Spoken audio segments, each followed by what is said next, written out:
મિત્રો, એક જમાનામાં એક શહેરમાં એક શ્રીમંત વેપારી રહેતા હતા. તેઓ ભગવાન ભોલેનાથના પરમ ભક્ત હતા. એ વેપારીએ ભગવાન ભોલેનાથની પૂજા કર્યા વિના પાણી પણ ગ્રહણ કરતો ન હતો. રોજ સવારે ઉઠીને પોતાનું નિત્ય કામ કર્યા પછી ભોલેનાથની પૂજા કરતો હતો. તેમનો એક નાનો ધંધો હતો, જે બહુ સરસ ચાલતો હતો. તેને તે ધંધામાં ઘણો નફો મળતો હતો. તે વેપારી ખૂબ જ દયાળુ હતો. તે ગરીબ અને લાચાર લોકોની સેવા કરવા માટે હંમેશા તૈયાર રહેતો હતો. આવી રીતે દિવસો વીતી રહ્યા હતા.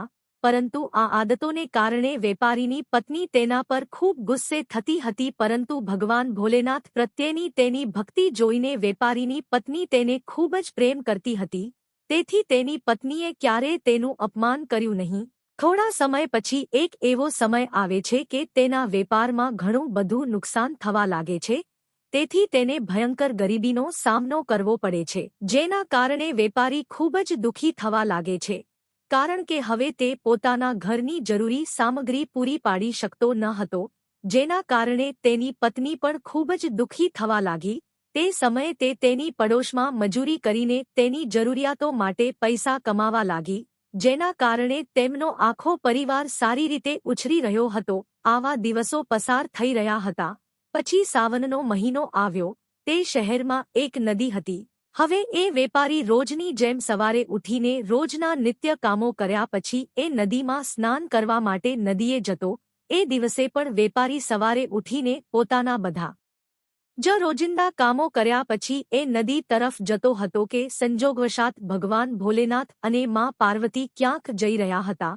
પછી અચાનક માતા પાર્વતીએ પેલા વેપારીને જુએ છે. આજે તે વેપારી સાવન સોમવારના ઉપવાસથી જરા પણ ખુશ નહોતા, જેટલા પહેલા તે રહેતા હતા. પરંતુ માતા પાર્વતીને વેપારી શા માટે આટલો દુઃખી છે તે સમજવામાં જરા પણ સમય ન લાગ્યો. પછી માતા પાર્વતી ભગવાન ભોલેનાથને કહે છે, હે પ્રભુ, આ વેપારી દરરોજ તમારી પૂજા કરે છે અને સાવનના સોમવારે શિવલિંગને દૂધ પણ અર્પણ કરે છે. આ તમારો સાચો ભક્ત છે, છતાં તમને તમારા આ ભક્તની જરા પણ પરવા નથી. ત્યારે માતા પાર્વતીની વાત સાંભળ્યા પછી ભગવાન ભોલેનાથ તેમને કહે છે, હે દેવી પાર્વતી, જો હું મારા ભક્તોની ચિંતા ન કરું તો બીજું કોણ કરશે? પછી માતા પાર્વતી ભગવાન ભોલેનાથને કહે છે, હે નાથ, તો પછી તમે હજી સુધી પેલા વેપારીને મદદ કેમ નથી કરી? પછી ભગવાન ભોલેનાથ માતા પાર્વતીને કહે છે, હે દેવી પાર્વતી, તમે નિશ્ચિત રહો. તેમણે અત્યાર સુધીમાં શિવલિંગ પર જે પણ બેલપત્રના પાન ચઢાવ્યા છે, તે જ બેલપત્ર આવતીકાલે રાત્રે તેને શ્રીમંત બનાવશે. આવું કહીને માતા પાર્વતી અને ભગવાન ભોલેનાથ ત્યાંથી નીકળી જાય છે. પરંતુ તે જ સમયે એક ચોર એક ઝાડની પાછળ છુપાયો હતો. તે ભગવાન ભોલેનાથ અને માતા પાર્વતીની બધી વાતો સાંભળી રહ્યો હતો. ત્યારે ચોર પોતાના ષડયંત્રકારી મનમાં વિચારવા લાગ્યો કે શિવલિંગ પર લગાવેલ બેલપત્રથી જો તે વેપારી ધનવાન બની શકતો હોય તો તેનો અર્થ એ છે કે હું પણ એ બેલપત્ર દ્વારા ધનવાન બની શકું છું. આ બધું વિચારીને ચોર વેપારીના ઘરે પહોંચી જાય છે અને તેનો દરવાજો ખખડાવવા લાગે છે. ત્યારે વેપારી તેના ઘરનો દરવાજો ખોલે છે અને ચોરને પૂછે છે કે, શું થયું ભાઈ, તું ઘરનો દરવાજો કેમ ખખડાવે છે? તો ચોર જવાબ આપે છે કે, હે ભાઈ, શું તમે મને હમણાં સુધી શિવલિંગ પર ચઢાવેલા બેલપત્રો આપી શકો છો? બદલામાં હું તમને 200 સોનાના સિક્કા આપીશ. મિત્રો, તે ચોરની આવી વાત સાંભળીને વેપારી તેની પત્નીને કહે છે, હે પ્રિયે, તું શું કહે છે? આપણે તે બેલપત્ર આ વ્યક્તિને આપવા જઈએ કે નહીં? ત્યારે વેપારીની પત્ની તેના પતિને કહે છે, હે નાથ, કોઈને પુણ્યનું દાન કરવું યોગ્ય નથી, પણ તમારું મન હોય તો આપી દો. કારણ કે આપણને પૈસાની જરૂર છે, એટલે આપણે તે બેલપત્ર આ વ્યક્તિને આપી દેવા જોઈએ. તો વેપારીએ તે ચોરને બધા બેલપત્રના પાન કોથળામાં ભરીને આપી દીધા. એ પછી ચોર એ બેલપત્રના પાન પોતાની સાથે લઈ ગયો અને તેને ભગવાન ભોલેનાથના શિવલિંગ ચડાવવા લાગ્યો અને જોવા લાગ્યો કે ક્યારે ભગવાન ભોલેનાથની કૃપા થશે અને ક્યારે તે ધનવાન બનશે. તે ચોર એની જ પ્રતીક્ષામાં ભગવાન ભોલેનાથના શિવલિંગ સામે લાંબા સમય સુધી બેસી રહે છે. તેને પ્રતીક્ષા કરતા કરતા બપોરથી રાત થઈ જાય છે. પણ કોઈ ચમત્કાર થતો અને બીજી તરફ એ ચોર ભગવાન ભોલેનાથનો ચમત્કાર જોવા માટે ખૂબ ઉત્સુક થઈ રહ્યો હતો, પરંતુ જ્યારે મધરાત થાય છે ત્યારે તે ચોરની ધીરજ ખૂટી જાય છે। ત્યારે ચોર ગુસ્સે થઈ જાય છે અને શિવલિંગ પર ચડાવવામાં આવેલા બેલપત્રને શિવલિંગ પરથી દૂર કરવા લાગ્યો। પછી અચાનક તેની સાથે ચમત્કાર થાય છે અને તેના હાથ શિવલિંગ પર ચોંટી જાય છે। તેણે શિવલિંગમાંથી હાથ કાઢવા માટે ખૂબ જ પ્રયત્નો કર્યા, પરંતુ શિવલિંગ પરથી હાથ પણ ન હલાવી શક્યા।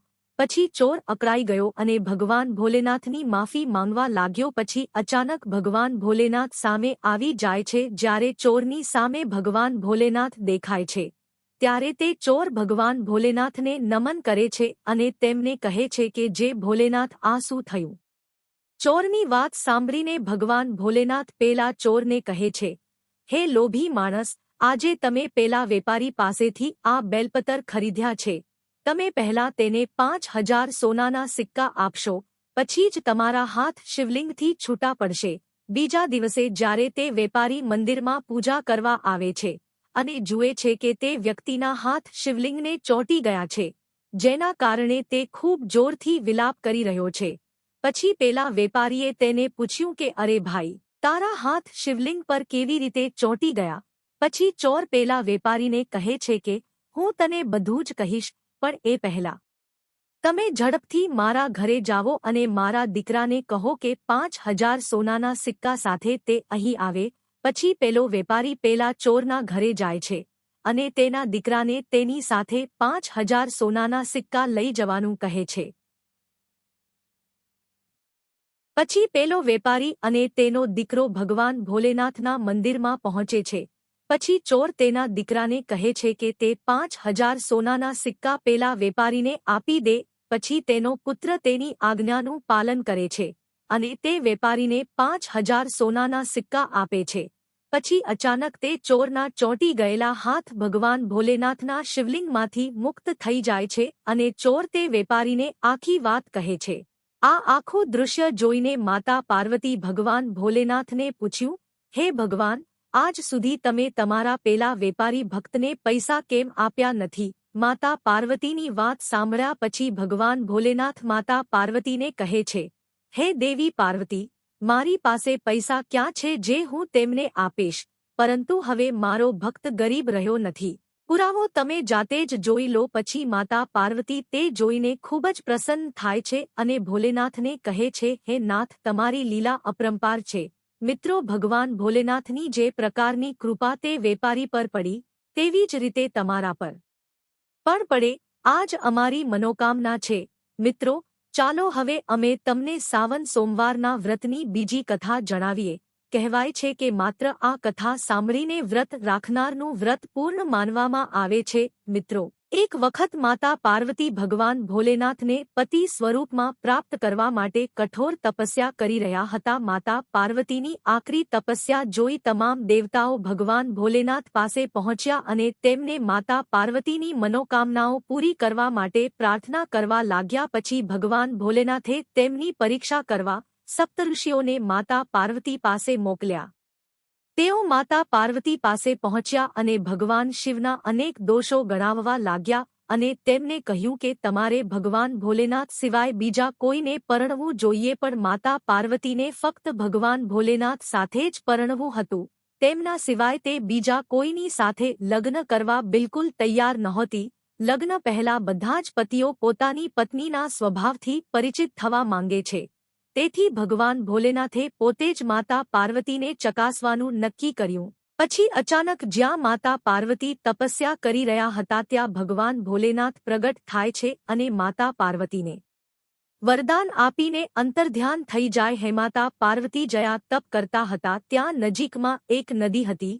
એક છોકરો તે નદીમાં સ્નાન કરી રહ્યો હતો ત્યારે અચાનક છોકરાને મગરમચ્છે કરડી લીધો, જેના કારણે છોકરો પોતાનો જીવ બચાવવા માટે ખૂબ જ જોરથી ચીસો પાડવા લાગ્યો। જ્યારે માતા પાર્વતીએ પેલા છોકરાની ચીસો સાંભળી ત્યારે તેમનાથી રહેવાયું નહીં। પછી માતા પાર્વતી ભયભીત થઈને તે છોકરા માટે તે નદીની નજીક પહોંચી અને તેણે જોયું કે એક મગર છોકરાને ખેંચીને નદીની અંદર લઈ જઈ રહ્યો હતો। પછી છોકરાએ માતા પાર્વતીને જોયું અને માતા વતીને કહ્યું, હે માં, મારે કોઈ માતા પિતા નથી કે મારા કોઈ મિત્રો નથી, તેથી માતા, મારું રક્ષણ કરો. ત્યારે માતા પાર્વતી તે મગરને કહે છે, તમે આ છોકરાને છોડી દો.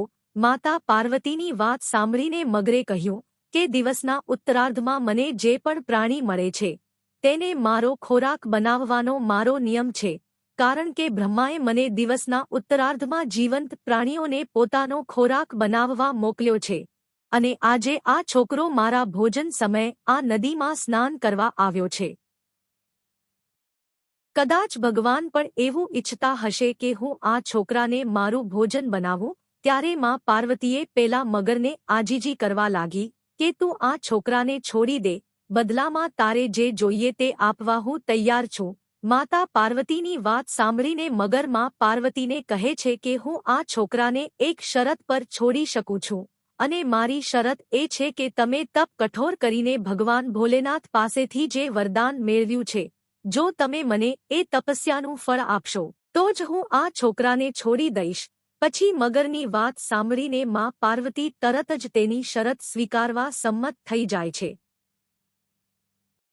અને કહે છે કે હું મારી તપસ્યાનું ફળ આપવા માટે સંપૂર્ણપણે તૈયાર છું, પણ તમે આ છોકરાને પહેલા છોડી દો. પછી પેલો મગર માતા પાર્વતીને સમજાવવા લાગ્યો કે દેવી આવેશમાં આવીને નિર્ણય ન લઈ લો. તમે લાખો વર્ષોથી જે કઠોર તપસ્યા કરી છે તે કોઈ દેવી દેવતા અને અસુરો માટે પણ શક્ય નથી, અને આ છોકરાનો જીવ બચાવવા માટે તમે તમારી આકરી તપસ્યાનું બધું ફળ મને આપવા માંગો છો. ત્યારે માતા પાર્વતી પેલા મગરને કહે છે, મારો નિશ્ચય અટલ છે, એટલે હું તમને મારી તપસ્યાનું ફળ આપું છું. તમે આ છોકરાને છોડી દો. મગરે માતા પાર્વતીને તેમની તપસ્યાનું ફળ દાન કરવાનો સંકલ્પ કરવા કહ્યું. જેવી જ તપસ્યાનું ફળ મગરને દાનમાં આપવામાં આવ્યું કે તરત જ તેનું શરીર ચમકવા લાગ્યું.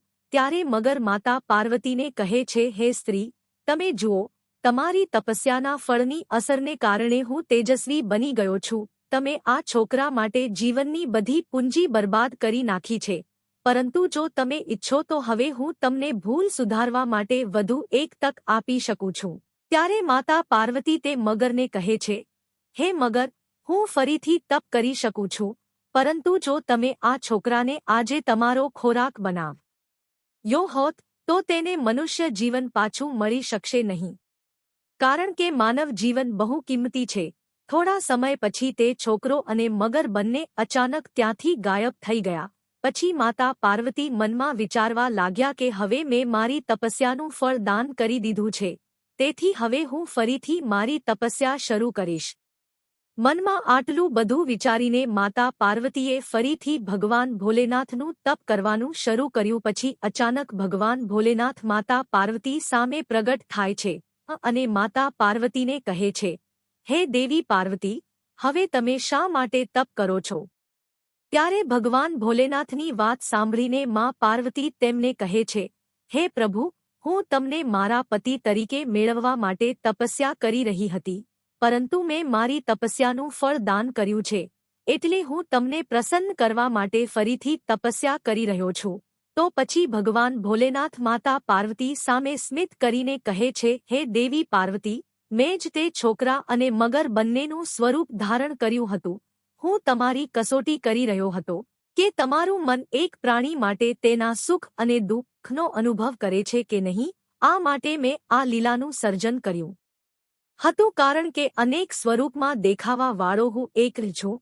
તેથી હવે તમારે ફરીથી તપસ્યા કરવાની જરૂર નથી, અને હું તમારાથી ખૂબ ખુશ છું. હું તમારી સાથે લગ્ન કરવા તૈયાર છું. ત્યાર પછી માતા પાર્વતી અને ભગવાન ભોલેનાથના લગ્ન થઈ જાય છે.